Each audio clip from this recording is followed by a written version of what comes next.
আসসালামু আলাইকুম ওয়া রাহমাতুল্লাহি ওয়া বারাকাতুহু।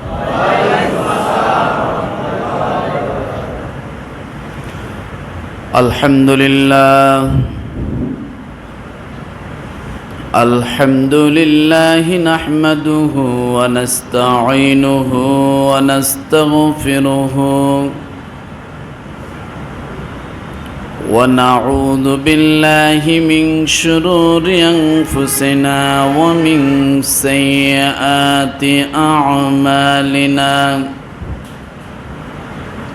من يهد الله فلا مضل له ومن يضلله فلا هادي له وأشهد أن لا إله إلا الله وحده لا شريك له ونشهد أن سيدنا ومولانا محمدا عبده ورسوله الذي أرسله بالحق بشيرا ونذيرا وداعيا إلى الله بإذنه وسراجا وقمرا منيرا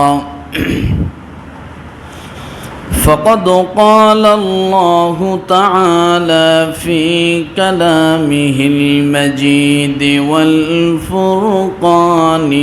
الحميد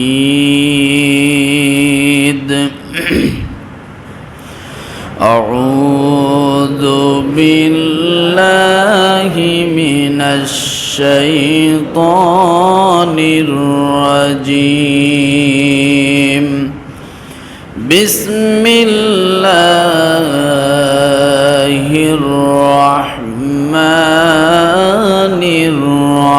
الرحيم إن عدة الشهور عند الله 12 شهرا في كتاب الله يوم خلق السماوات والأرض منها 4 حرم ذلك الدين القيم فلا تظلموا فيهن أنفسكم وقاتلوا المشركين كافة كما يقاتلونكم كافة واعلموا أن الله مع المتقين. وقال رسول الله صلى الله عليه وسلم أفضل الصيام بعد شهر رمضان صيام شهر الله المحرم যার খাতিরে সৃষ্টি হলো জমিন ও আসমান আরশ কুরসি লৌহ কলম ফেরেশতা ইনসান রবি শশী গ্রহ তারা আরো যত সব নূরে মুহাম্মদি দ্বারা সৃষ্টি করেন রব। আদমের বানালেন আল্লাহ পানি মাটি দিয়া পেলেন খেতাব রাসূলুল্লাহ খতামুল আম্বিয়া। আদম থেকে শুরু করে আসিল সেই নূর নূহ নবীর পেশানিতে হইল তা জোহর। তামাম আলম ডুবল যখন অথই পানির তলে নূর কিস্তি ভাসল তখন সেই নূরেরই বলে। নবীর দাদা মুত্তালিবের ছিল যে খানদান আরব জুড়ে ছিল তাহার খ্যাতি ও সম্মান। হায়রে দুঃখ মর্জি আল্লাহ, পিতা আব্দুল্লাহ কয় মাস পরে ওফাত হইলেন গিয়ে মদিনা। নবী নূরে মামিনা রাতে দেখিলেন স্বপন, তোমার গর্বে এখন আছেন সবার সেরা জন। ওহে বিবি তোমার গর্বে সৃষ্টির সেরা ফুল, তোমার পুত্রের নাম রাখো তাই মুহাম্মদ রাসূল সাল্লাল্লাহু আলাইহি ওয়াসাল্লাম। কালিমা লা ইলাহা ইল্লাল্লাহ, লা ইলাহা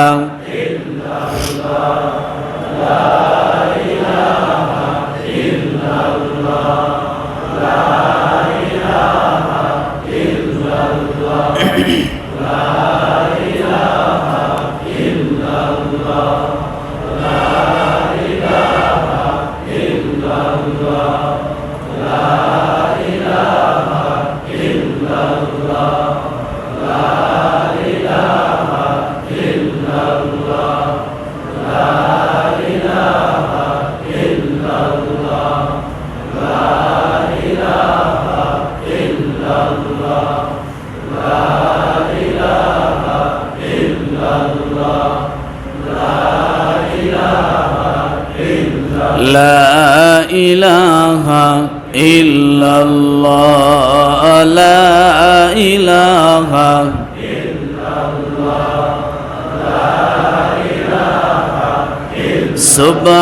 সুবহানাল্লাহ আলহামদুলিল্লাহ, লা ইলাহা ইল্লাল্লাহ সুবহানাল্লাহ আলহামদুলিল্লাহ,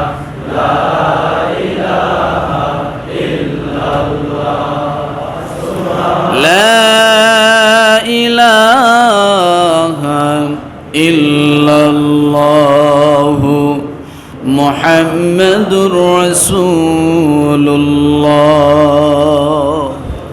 সাল্লাল্লাহু আলাইহি ওয়াসাল্লাম। সকল প্রশংসা কার জন্য? সকলে বলি আলহামদুলিল্লাহ। নবী পাকের দরবারে সালাতু সালাম পেশের লোককে বলি সাল্লাল্লাহু আলাইহি ওয়াসাল্লাম। আপনারা সকলে ভালো আছেন?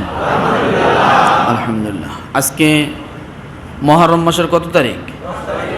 10 তারিখ। খুব ভালো একটা দিন, ভালো একটা সময় আমরা উপস্থিত হয়েছি। অবশ্যই আশা রাখি আল্লাহ তাআলা আমাদের জীবনের গুনাহগুলো মাফ করে দেবেন।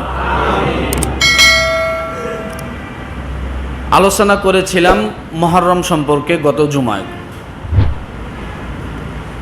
আজকে এই মুহররম সম্পর্কেই কথা বলবো। আসলে ইতিহাস জানা দরকার। ইতিহাস না জানলে আমরা বিভ্রান্তিতে পড়ে যাই। কথা ঠিক কিনা? যেমন গত সপ্তাহ তো বলেছিলাম যে রাসূল সাল্লাল্লাহু আলাইহি ওয়াসাল্লামের আরও নাতি ছিল, নাতনি ছিল। তারপরে আমরা কিন্তু অনেকের নাম জানি না। কথা ঠিক না? তো এইরকম কিছু কিছু বিষয় আছে যে আমরা এমনভাবে ধাবিত হয়েছি, মূল জিনিস থেকে সরে গেছি। মনে আছে বলেছিলাম যে মূল জায়গা থেকে আমরা কি সরে গেছি। যেটা করা দরকার সেটা করি না, যেটা না করলে চলে সেটাই নিয়ে ব্যস্ত। আছে কি না এরকম? আছে। তো আমার ভাই, 10 মুহররম আশুরা নামে পরিচিত, আশুরার দিন। এই মুহররম 10 তারিখকে ঘিরে, মুহররমের এই 10 তারিখকে ঘিরে বিভিন্ন ইতিহাসবিদগণ বিভিন্ন কথাই বলেছেন, অনেক কিছু তুলে ধরেছেন। আমাদের সামনে অনেক কিছু উপস্থিত হয় যেগুলো কতগুলো সঠিক, কতগুলো মিথ্যা। মানে একটা ঘটনাকে রোমাঞ্চকর করতে গেলে, আকস্মিক করতে গেলে, আকর্ষিত হওয়ার জন্য সেখানে যা যা দেওয়া দরকার মানুষ অনেক কিছু প্রয়োগ করে। কথা ঠিক কিনা? অনেক কিছু প্রয়োগ করে, যে কোনো, শুধু এইটা বিষয় না, যে কোনো ঘটনা, যে কোনো মানুষের কথা, যে একটা জিনিসকে বাস্তবে পরিণত করার জন্য অনেকগুলো মিথ্যা সেখানে ঢুকাই দেওয়া হয়। এটা আমাদের সমাজেও আছে, কথা ঠিক কিনা? অনেক মানুষ আছে এমন কিছু কথা বলতে যায় ওইটাকে সত্য বানানোর জন্য অনেক কিছু চাপিয়ে দেয়, অনেক মিথ্যা বলে ফেলে। তো এটা যে শুধু ওই যুগে ছিল তা না, এই যুগেও আছে, আর এই যুগে যে শুধু তা না, আগের যুগেও ছিল। তো আমার ভাই, মূল বিষয়টা হলো আমাদের শিক্ষা কি ছিল, কথা ঠিক কিনা? আমাদের এই 10 মুহররমের উদ্দেশ্য করে যে শিক্ষাটা ছিল, রাসূল সাল্লাল্লাহু আলাইহি ওয়াসাল্লাম বলেছিলেন রোজা রাখতে। আমরা তো রোজা রেখেছি, কথা ঠিক কিনা? ইনশাআল্লাহ অনেকেই রোজা রাখছি, আলহামদুলিল্লাহ। যারা রাখেন নাই তারা নিজেকে অপরাধী মনে করবেন না, আফসোস থাকবে মনে, গুনাহগার মনে করবেন না। কি থাকবে? একটা হলো আফসোস, আমি থাকতে পারলাম না, আরেকটা হলো যে আমি গুনাহ করে ফেললাম। দুইটা দুই ধরনের কিনা। রোজা রাখতে পারেন নাই কোনো কারণে, যে কোনো কারণে হয়তো রাখতে পারেন নাই, সুবিধা অসুবিধা আছে, এজন্য গুনাহগার হন নাই, কিন্তু আফসোসটা যেন থাকে যে আমি হয়তো রাখতে পারিনি, কথা ঠিক না? তো আমার ভাইরা, এই 10 মুহররমকে ঘিরে অনেক কিছু বিষয় আছে।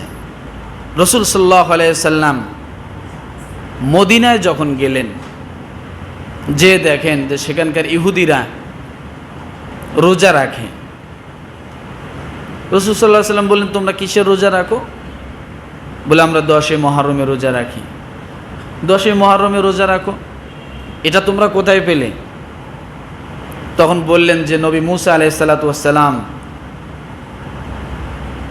মুসা আলাইহিস সালামকে আল্লাহ তাআলা ফেরাউনের কবল থেকে যে রক্ষা করেছেন, জালেমের থেকে যে রক্ষা করেছেন, এই জন্য তিনি শুকরিয়া আনা হিসেবে আল্লাহর দরবারে তিনি নামাজ পড়েছিলেন, রোজা রেখেছিলেন।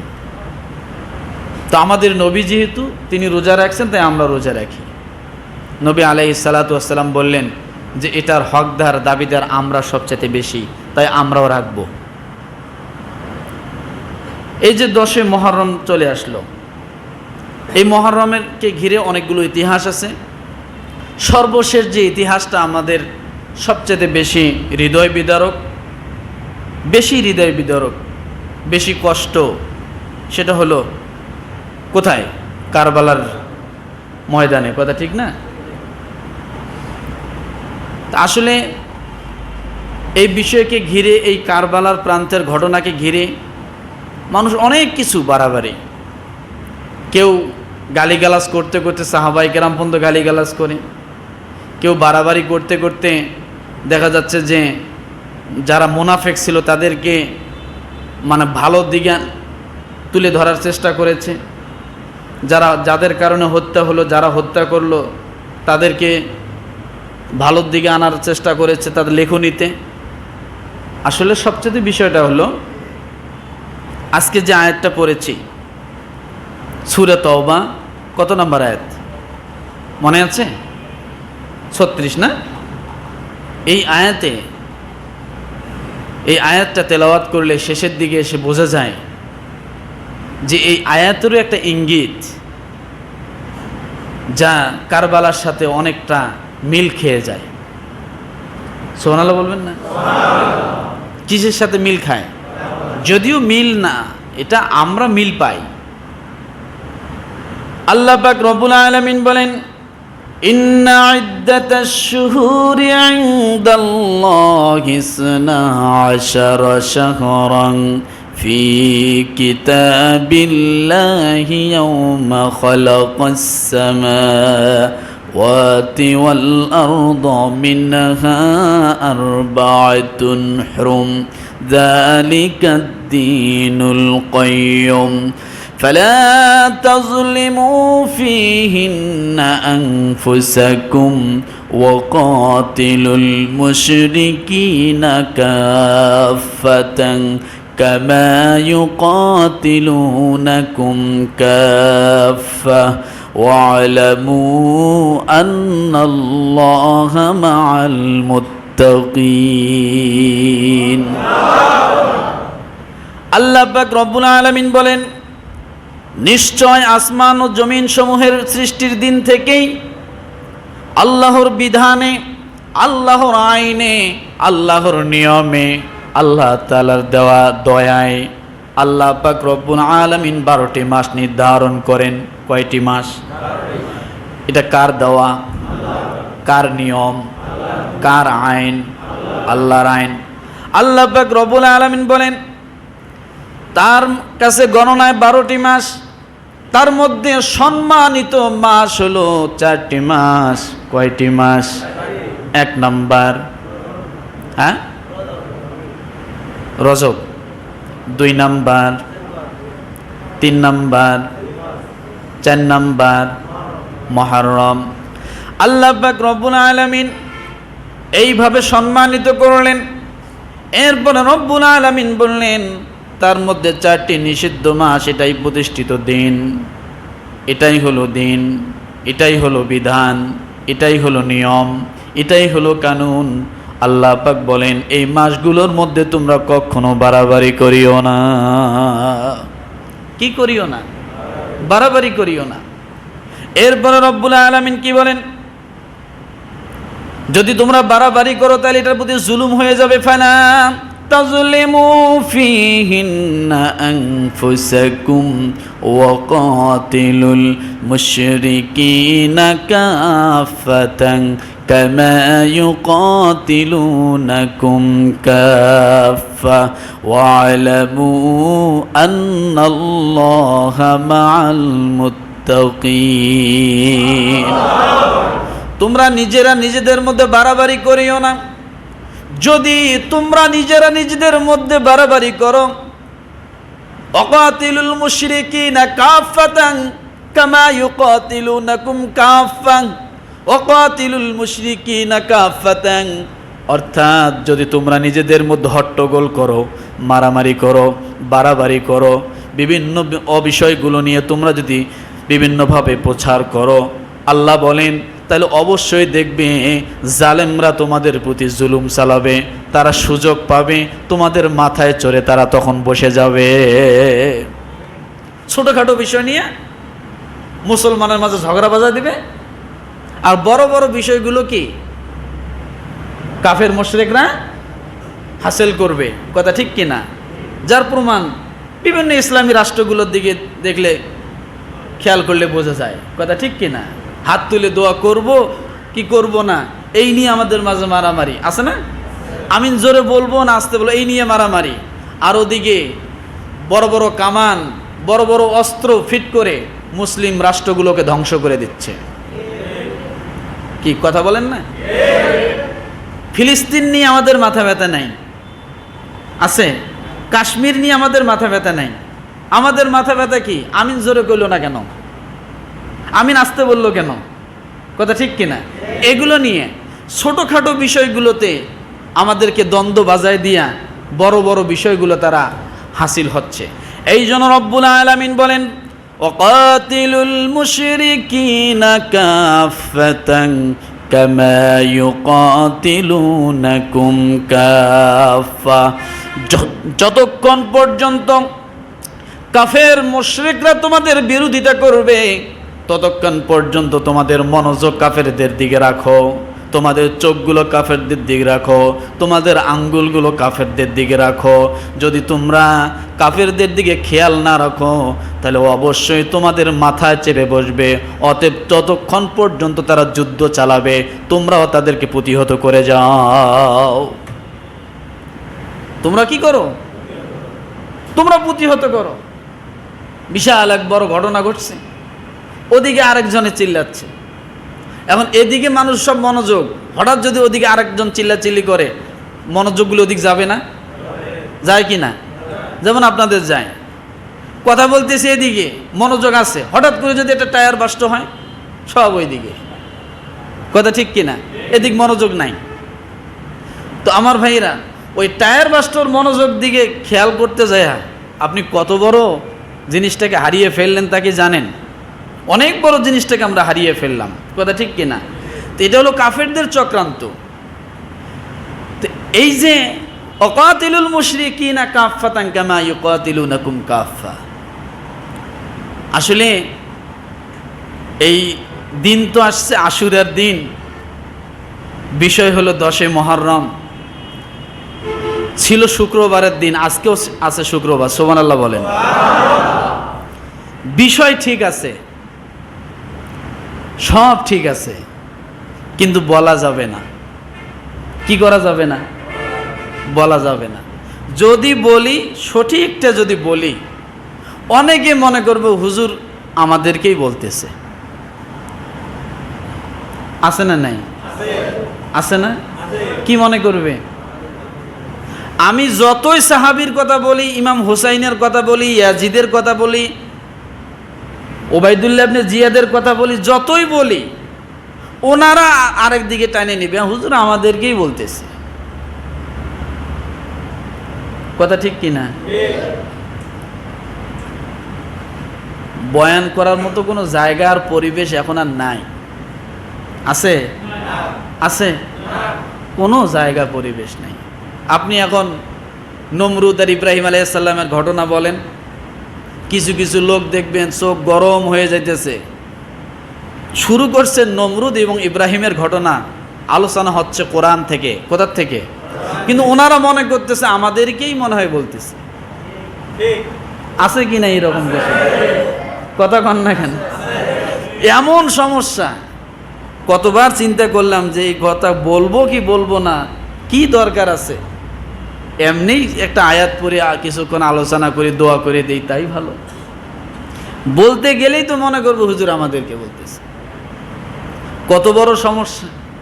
ইমাম সাহেবদেরকে বলা হয় যে ইমাম সাহেবরা আপনারা একটু মদের বিরুদ্ধে বলেন, একটু সমাজে বিভিন্ন খারাপ দিকগুলো, নেশা জাতীয়গুলো বলেন।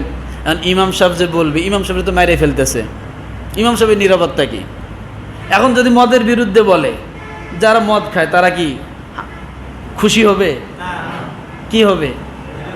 বেজার হবে। এখন যদি বলা হয় যে আপনি একটু চোরের বিরুদ্ধে একটু বলেন, চোর বিষয়ে একটু সতর্ক করেন, মানুষকে একটু বলেন, এখন চোর যদি থাকে এখানে, চোর খুশি হবে? শত্রু হবে না? তো বয়ান কোনটা করবে? কোনটা বয়ান করবে? হুজুর নামাজ পড়াবে, খামাখা সুদের কথা কয়, খামাখা সুদের বিষয়ে আলোচনা করে। আলোচনা যদি এসে যায়, করবেনটা কি? আর হুজুর কিন্তু রাখছেন বয়ান করার জন্য, সুদের বিষয় বলবে, মদের বিষয় বলবে। কথা ঠিক কিনা? সমাজের বেদিগুলো বলবে। টাকা কিসের জন্য দেন? হুজুরে খামাখা বেতন দেন খালি নামাজ পড়ার জন্যে। আবার যদি বয়ান না করে, কিছু লোক আছে হুজুর হক কথা কয় না, হুজুরি পিছে নামাজ হয় না, ভালো কথা কয় না। আছে না নাই? একটা কথা বলেছিলাম, মনে পড়ে কিনা আপনাদের জানি না, ভালো কে খারাপ কে? কে ভালো কে খারাপ আমি খুঁজেও পাই না। সারা জীবন যাদেরকে ভালো বলবেন, তত্ত্বাবধায়ক সরকারের আমলে যখন আসলো, কত হুজুরে পাগড়ি মাথায় দিয়ে কত জনের জন্য দোয়া করা হলো, আল্লাহ অমুক নেতাকে বাঁচাও, অমুক নেতাকে বাঁচাও, অমুক জায়গায় বাঁচাও, অমুকরে বাঁচাও। কথা ঠিক কিনা? তত্ত্বাবধায়ক সরকার আসার পরে দেখে 47 বছর ধরে ওই নেতা খালি চুরি করছে। হুজুর পাগড়ি পরি দোয়া করে কি লাভ হলো? আছে না নেই? এইরকম অনেক কিছু বিষয় আছে। এখন ইমামতি করা অনেক টাফ হয়ে গেছে। হুজুর কোন অ্যাঙ্গেলে কথা বলতেছে ওটা মাথায় ঢুকাইতেছে। হুজুর কি কইতেছে আমরা বুঝি না, কি বোঝে? আছে না নাই? খুব বোঝে, কিন্তু বউয়ের কাছে যায় কিচ্ছু বোঝে না, ওখানে ফেল। আছে না এরকম?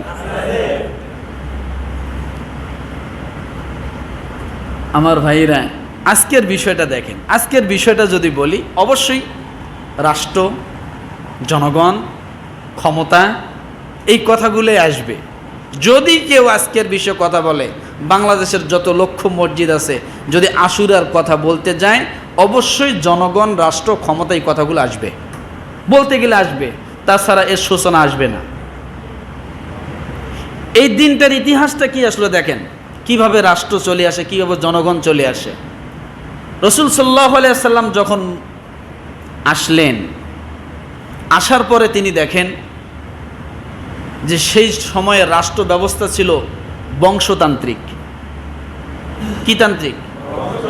বংশতান্ত্রিক। বংশতান্ত্রিক, আমি মারা যাব, আমার ছেলে যদি থাকে অটোমেটিক সে কি হবে? রাষ্ট্র ক্ষমতা পাবে। কেন এইভাবে চলে আসছে? বাপ করবে, ছেলে করবে, আবার ছেলে মারা যাবে, তার ছেলে করবে, এইভাবে চলে আসছে। রাসূল সাল্লাল্লাহু আলাইহি সাল্লাম দেখলেন যে না, এটা চলে না।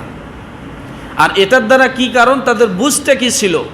তাদের বুঝ ছিল এটা যে তারা যে যখন রাষ্ট্রের প্রধান হন, তিনি তখন রাষ্ট্রের মালিক বনে যান। তিনি কি বলেন? তিনি রাষ্ট্রের মালিক বনে যান। রাষ্ট্রের যত সম্পদ আছে ওই রকম সম্পদের মতোই পণ্য রাষ্ট্রের জনগণকে মনে করা হতো। তাদের কোনো ইচ্ছার কোনো বিষয় ছিল না, তাদের মতামতের কোনো বিষয় ছিল না। রাষ্ট্রের যত সম্পদ আছে, সম্পদকে যেরকম মনে করত, ঠিক জনগণকে ওই সম্পদের মতোই মনে করত। তাদের মুখ ছিল কিন্তু কথা বলতে পারতো না। এটা কোন সময়?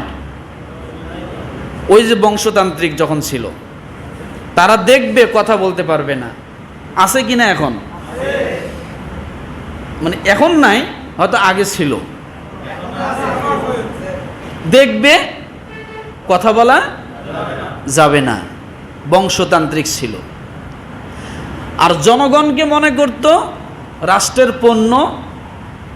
যে যখন রাষ্ট্রপ্রধান হতো তখন সে রাষ্ট্রের মালিক বনে যেত। আসলে কি রাষ্ট্রপ্রধান কি রাষ্ট্রের মালিক? কে? রাষ্ট্রের মালিক কে? জনগণ। তো যিনি রাষ্ট্র চালান তিনি কে? তিনি রাষ্ট্রের একজন কেয়ারটেকার, জনগণের কেয়ারটেকার, ম্যানেজার। কথা ঠিক কিনা? তিনি একজন ম্যানেজার। তো আমার ভাইরা, কেউ যদি রাষ্ট্রকে নিজের সম্পদের মতো মনে করে, নিজের ব্যক্তিগত সম্পদের মতো মনে করে, তখনই ঝামেলা হবে। কেউ যদি নিজেকে কখনো রাষ্ট্রের মালিক মনে করে, তখনই কি হবে? ঝামেলা মনে হবে। রাষ্ট্রের মালিক হবে জনগণ। মালিকই পরামর্শ সাপেক্ষে জনগণের প্রতিনিধি নির্ধারণ করবে, ম্যানেজার বানাবে, তিনি রাষ্ট্র পরিচালনা করবেন। এটাই হলো নিয়ম। রাসূল সাল্লাল্লাহু আলাইহি সাল্লাম আসার পরে তিনি দুইটা ব্যবস্থা করলেন যে বংশতান্ত্রিক চলবে না,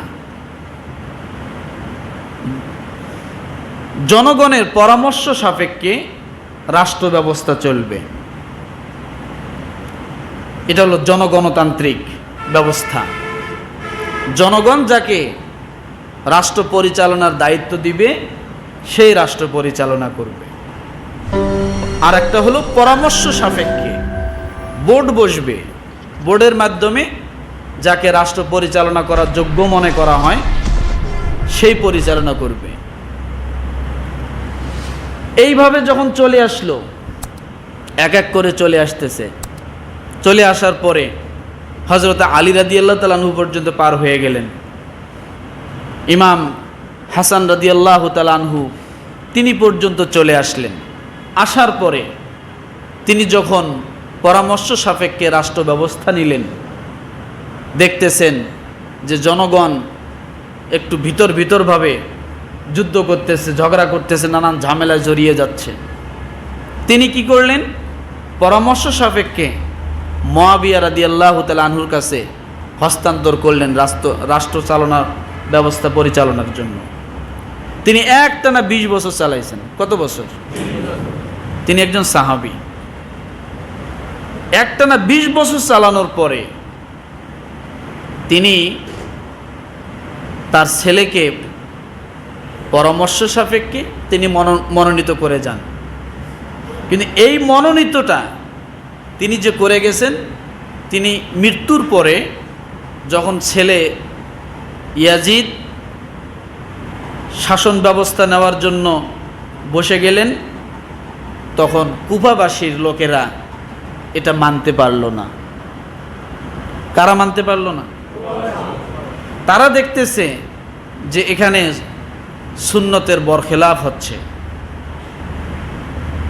অনেক কিছু তার নিজের মতো করে চাপিয়ে দিচ্ছে, তারা মেনে নিতে পারল না। এই শুরু হলো কারবালার সূচনা, কেবলই শুরু হলো কারবালার সূচনা। এখান থেকে কুফা থেকে বারবার চিঠি দিচ্ছে মদিনায় ইমাম হোসেন রাদিয়াল্লাহু তাআলা আনহুকে কুফায় যাওয়ার জন্য, যে আপনি আসেন, আমরা আপনার কাছে বায়াত হব, আমরা আপনাকে খলিফা হিসেবে মেনে নিব, আমরা ইয়াজিদকে মানতে পারি না।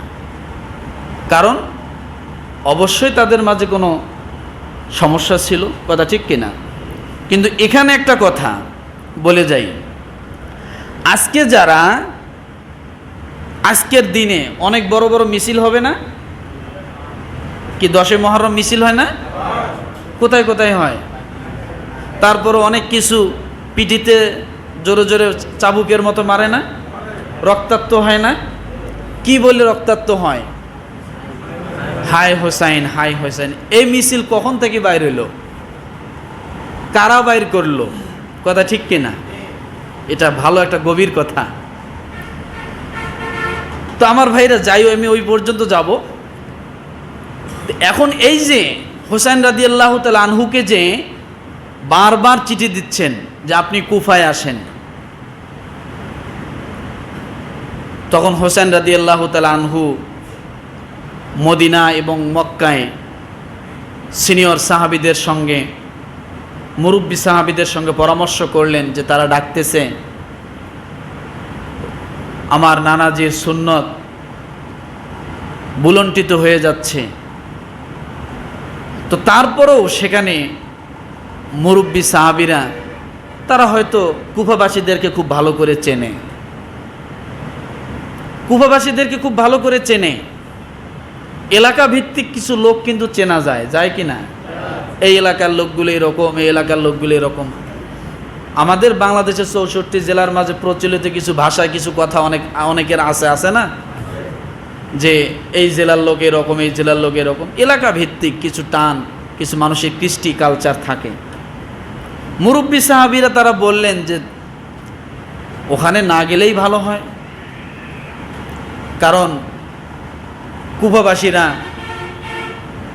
যতটা সুবিধা তার থেকে অসুবিধাটাও আছে বেশি। তো তারপরও তিনি সুন্নতকে জেন্দা করার জন্য তিনি চলে গেলেন সর্বমোট 72 জনের কাফেলা নিয়ে। দেখেন আজকে হাই হোসাইন কারা বলে, তাদের জন্মলগ্নটা শুনে যান। যখন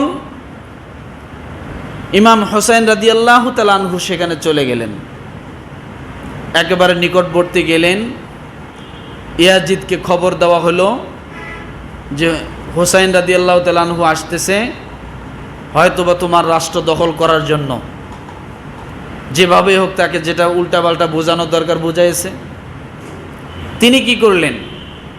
ওই সময় কুফার গভর্নর ছিল নুমান ইবনে বাশির, একজন বিশিষ্ট সাহাবী।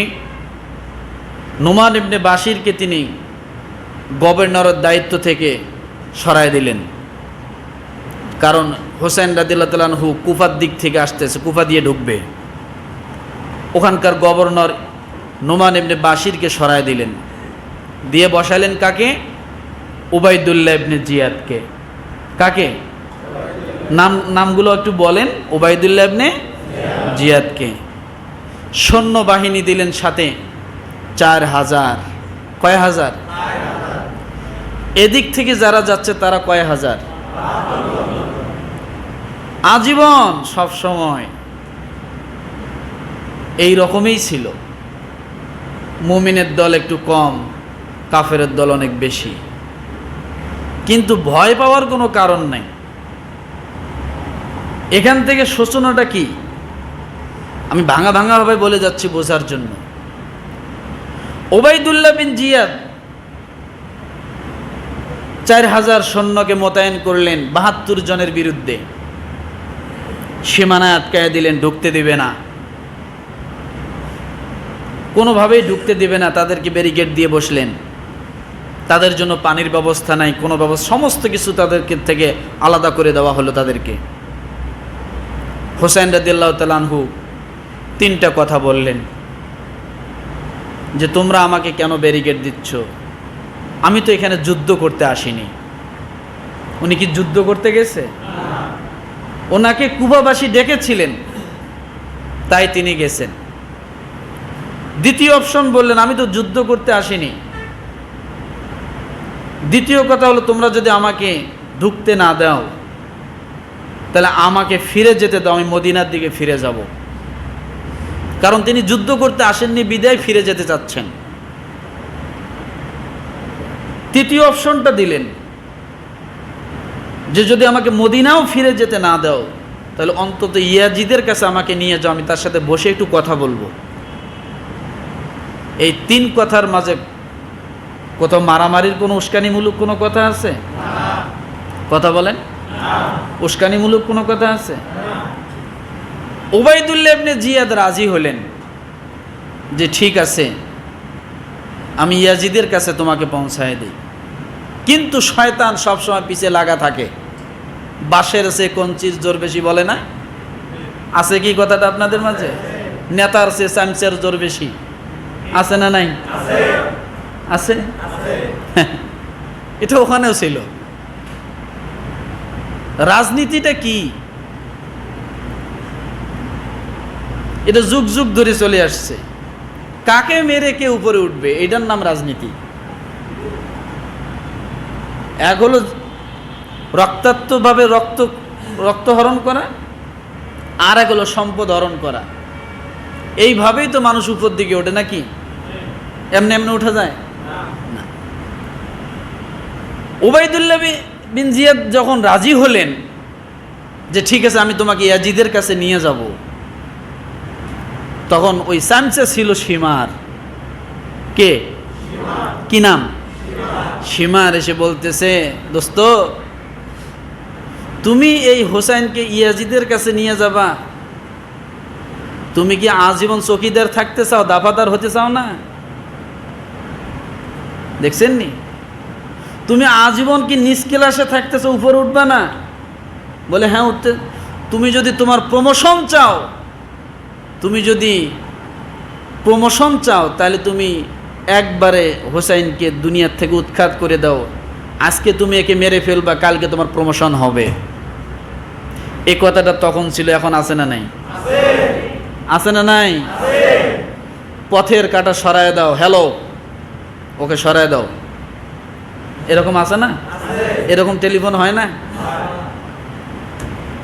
দোস্ত তুমি যদি প্রমোশন চাও তাহলে ওকে মেরে একবারে মেরে দাও, তোমার প্রমোশন হবে। বাংলাদেশের দিকে তাকাইলেও, রাজাদের দিকে তাকাইলেও এইভাবেই তো চলে আসতেছে নাকি? হ্যাঁ, একজন একজনকে মারছে, একজন একজনকে মারছে, এইভাবেই তো চলে আসতেছে। মারছে প্রমোশন হয়েছে, মারছে প্রমোশন হয়েছে। কি আমার তো অত বয়স না, আমি তো অত কিছু বুঝিনি, ইতিহাস অত জানি না, আপনারা ভালো করে জানবেন। বেশিরভাগ আজরাইল এসে জান কবজ করার আগেই মানুষই করে নিছে। কথা ঠিক কিনা? আছে না নাই?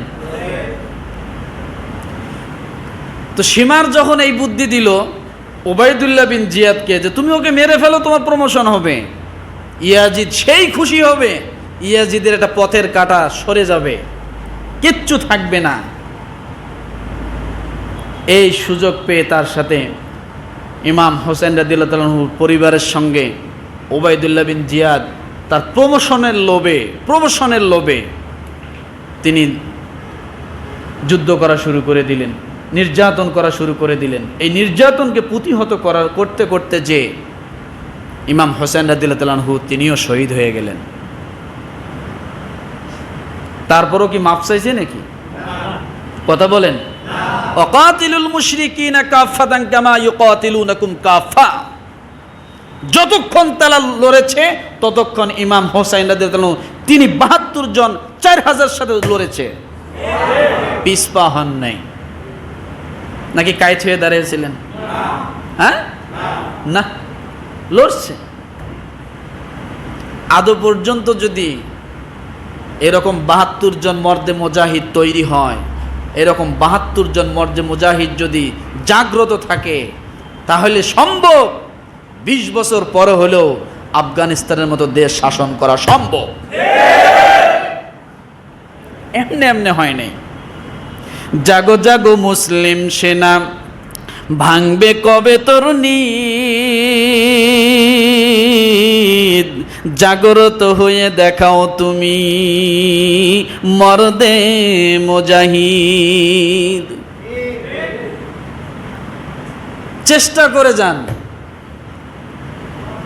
সত্যটা একদিন আসবেই। কথা ঠিক কিনা? চেষ্টা করে গেলে সত্যটা একদিন আসবেই, আসবেই। আমার ভাইয়েরা,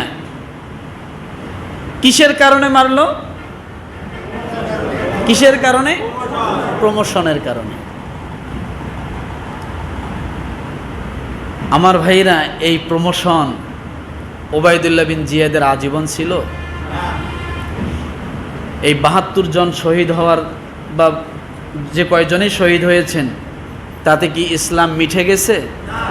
হ্যাঁ, যখন মানে উপঢৌকন পাওয়ার জন্য, উপহার পাওয়ার জন্য খুশিতে আত্মহারা ওবায়দুল্লাহ বিন জিয়াদ, ইমাম হোসেন রাদিয়াল্লাহু তাআলা আনহুর মস্তক নিয়ে যায় যখন ইয়াজিদের সামনে দিলেন, ইয়াজিদ বর্তমান সৎ মায়ের মতো ব্যবহার করলেন যে আমি কি তোমাকে মারতে বলেছি? তোমাকে আমি ঢুকতে দিতে নিষেধ করেছি, তুমি মারছো কেন? এটা তার মুখের কথা, অন্তরে কালাবিষ। অন্তরে ছিল কি? এটা যুগ যুগ ধরে এই কথা ওই সমস্ত মানুষদের মুখে ছিল, যুগ যুগ ধরে ছিল। এটা আগেও ছিল, এখনো আছে। কথা ঠিক কিনা? সব দিয়ে দিলাম, তাহলে নিলামটা কি? কথা ঠিক কিনা? সব দিলাম, সব কিছু দিচ্ছি, উজাড় করে দিচ্ছি, সব দিলাম, নিলামটা কি? তাহলে ওই সুইস ব্যাংকে অ্যাকাউন্টগুলো কার? বিদেশে হাজার হাজার কোটি টাকা পাচার, এগুলো কার? কৃষকের, গরিব মানুষের, রিক্সাওয়ালার, ঠেলাগাড়িওয়ালার? হ্যাঁ, তো সবই যদি দেন তো এগুলো আবার পাহাড় পাহাড় জমতেছে কিভাবে? তা আমার ভাইয়ের, আসলে এগুলো একটা না বললে নয়, তাই বলা লাগে যে তোমাকে আমি সীমান্তে ঢুকতে দিতে নিষেধ করেছি, তুমি মারছো কেন? আহা, সে হৃদয় বিদারক ঘটনা। কি ছিল তাদের অপরাধ? তারা তো কোনো অস্ত্র নিয়ে যায় নাই মারামারি করার জন্য, তারা তো রাষ্ট্রীয় কোনো সৈন্যবাহিনী ব্যবহার করে নাই যে মদিনার থেকে একদল সৈন্য নিয়ে গেছে, সেরকম কিছু না। এখানে কারণ কথাটা হলো কি, এটার জন্য দায়ী কারা? এটার জন্য দায়ী কারা? এটার জন্য দায়ী তারা, ভালো করে বোঝেন, স্পষ্ট গলায় বলছি, এটার জন্য দায়ী তারা। আজকের দিনে যারা ইয়া হুসাইন বলবে তারাই দায়ী। কেন জানেন? বোঝেন নেই, এই জন্য বলেন নেই। চিঠি দিছিল কারা? কারা দিছিল? এক নাম্বার মুনাফিকি। দ্বিতীয় নাম্বার মুনাফিকি দেখেন, চিঠি দেওয়ার পর ইমাম হুসাইন যখন চলে আসলেন, ইয়াজিদ বাহিনী যখন তাদেরকে ঠেক দিলেন, আক্রমণ করলেন, তখন কুফাবাসীর একজনও সেখানে ছিল না, সব দূরে পলায় গেছিল। তাহলে ডাক দিয়ে এনে বিপদে ফেলাইল কে? কুফাবাসী। তো কুফাবাসী ওই সময় কি প্রতিহত করতে পারতো না? কই ১ লক্ষ লোকের তো কোনো ইতিহাস সেখানে আসে না যে আমরাই তাকে চিঠি দিয়ে নিয়ে আসছি,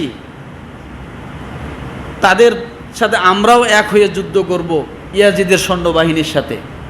তারা তো ১ লক্ষ লোক চিঠি দিয়েছিল। তো এই লোকগুলো গেল কোথায়? যখনই দেখছে হোসেন রাদিয়াল্লাহু আনহুকে অ্যাটাক করছে, সাথে সাথে তারা কুফা ছেড়ে পলাইছে, ডাক দিয়ে এনে বিপদে ফেলাই দিল, মাঠ ছেড়ে চলে গেল, পলায় গেল। এটা কি মুসলমানের কাজ না মুনাফিকের কাজ? কথা বলেন। ইয়া হুসাইন কোথার থেকে আসলে এবার দেখেন। ইয়াজিদ 4 বছর যখন তার দেশ সে শাসন করতেছে, এরপরে তারও একটা প্রতিপক্ষ ছিল। কে ছিল? তার একটা বিরোধী দল ছিল না, তার একটা প্রতিপক্ষ ছিল। সে কায়দা করে ইয়াজিদকে একবারে বাগে পেয়ে কেটে কেটে টুকরা করে দিল। কি করছে? টুকরা করে দিছে। ওই সৈন্যবাহিনী যতজন ছিল, ইমাম হোসেন রাদিয়াল্লাহু আনহুর বিরুদ্ধে যে কয়জন যুদ্ধ করেছে, প্রায়গুলো পাগল হয়ে গেছিল, নিজেরাই আত্মহত্যা করে মরছে। তারা 4 থেকে 5 বছরের মধ্যে তারা বেশি দিন টেকে নেই। আজকের ইতিহাসে তো তাই আছে। আমার কাছে রিপোর্ট আছে, আফগানিস্তানে যারা ছোট ছোট কচি কচি বাচ্চাদেরকে ফিঙ্কি দিয়ে ঢিল দিয়ে নিচের মধ্যে এরকম ছুরি ধরেছিল, বাচ্চা পড়েছে, ছুরি একবার পিঠ দিয়ে ঢুকে পেট দিয়ে বাইরে হয়ে গেছে, পেট দিয়ে ঢুকে পিঠ দিয়ে বাইরে হয়ে গেছে। ওই সমস্ত সৈন্যরা এখন দিনে 22 জন করে আত্মহত্যা করে। কয়জন? রিপোর্ট আছে আমার কাছে, এটা আমার কথা না। মনে রাখবেন, নিঃশ্বাস কোনো না কোনো একদিন বন্ধ হয়েই যাবে, লম্বা থাকবে না, ইতিহাসগুলো তো থাকবে। কথা ঠিক কিনা? আমার ভাইরা, যখন ইয়াজিদকে টুকরা টুকরা করলো, মেরে ফেললো, মুখতার নামে একজন তার প্রতিপক্ষ, মারার পরে সঙ্গে সঙ্গে ওই কুফাবাসী ইয়া হুসাইন ইয়া হুসাইন মিছিল বের করলো। এখন ইয়া হুসাইন মিছিল করে লাভ আছে? হ্যাঁ, এটা আর এক মুনাফিকি। তাহলে এই মিছিল বাইরে হয়েছিল কখন? ইয়াজিদকে যখন টুকরা টুকরা করে ফেললো। এখন ইয়া হুসাইন করে দাফাইয়া লাভ কি?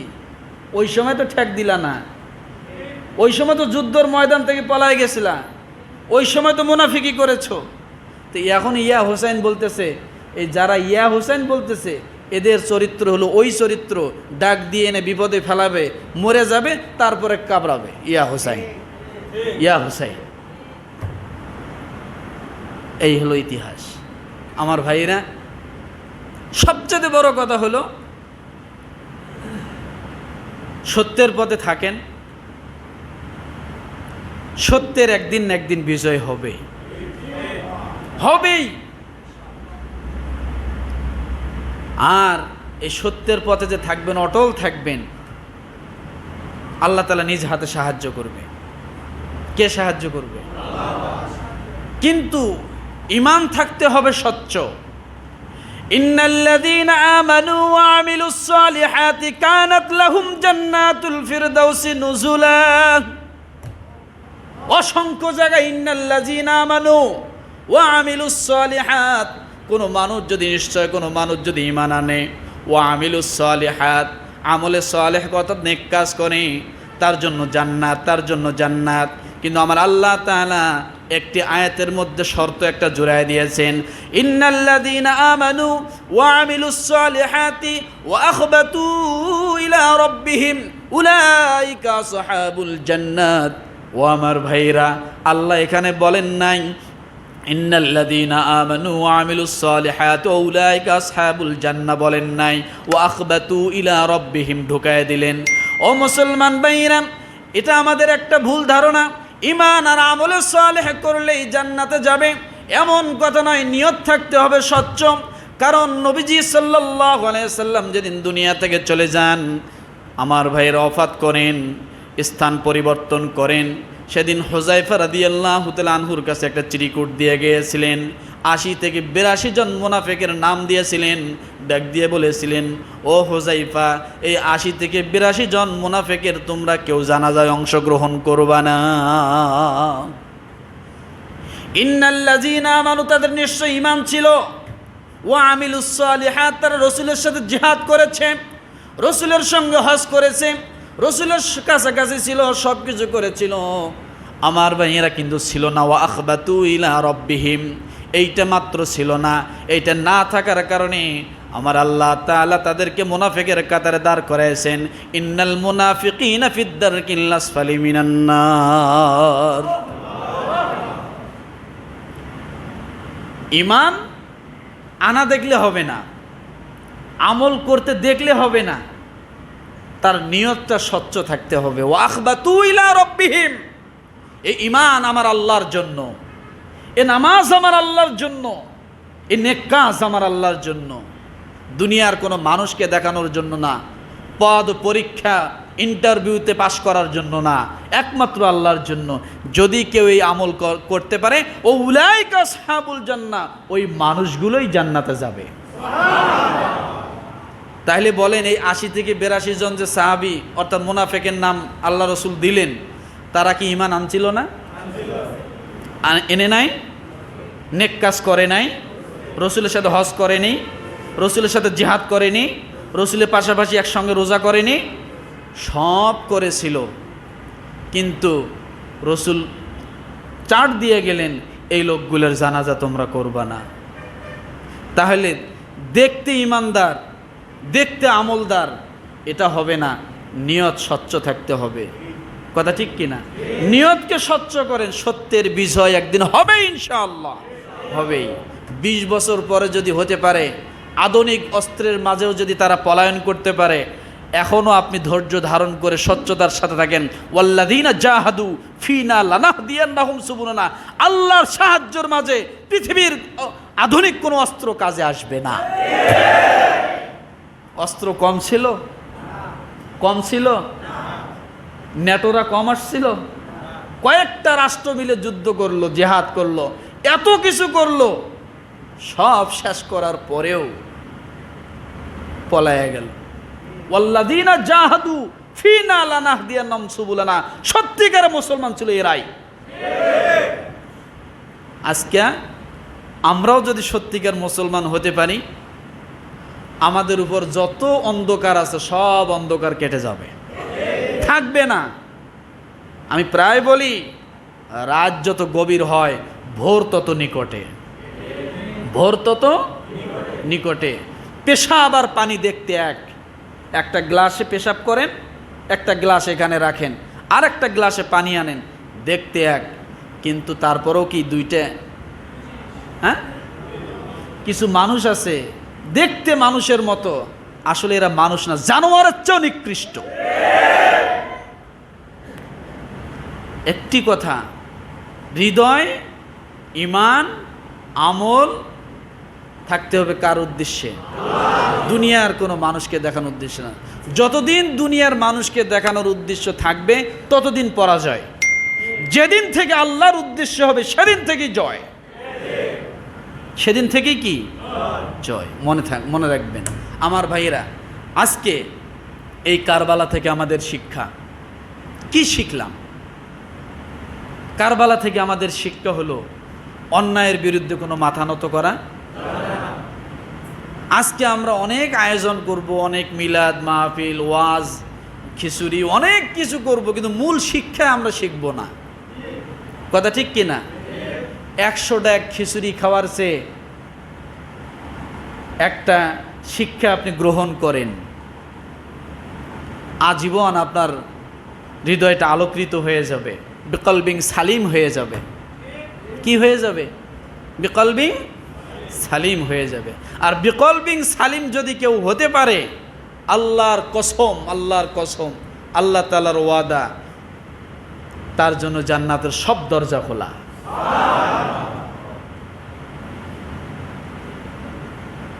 তার জন্য জান্নাতের সব দরজা খোলা।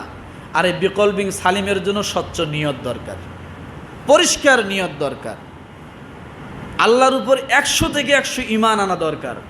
আল্লাহ আছেন, আল্লাহ সব করতে পারেন, আল্লাহই পারেন, কেউ পারে না, এই নিয়ত যদি মনের ভিতরে অ্যাক্টিভ থাকে, আপনি যে কোনো কাজের সামনে অগ্রসর হন, আল্লাহর সাহায্য আপনার প্রতি আসবেই। আর যদি ওই যে বলেছিলাম তাল গাছে তাল পাড়তে উঠবে, হিন্দু পুরে গোড়া থেকে না আগা বন্ধ ভগবান ভগবান করতে করতে উঠলো, ওর বিশ্বাস ভগবান ছাড়া কেউ নাই। যে পড়ে যাবে বোঝা যাবে তার ভগবান নাই, আর যে উঠতে পারবে তার আল্লাহ সত্য। এখন মুসলমান নিচ থেকে চাইয়া দেখে যে ও তো একবার উঠে গেল, ওর ভগবান মনে হয় সত্য, আমার আল্লাহ মিথ্যা, ও তো উঠছে।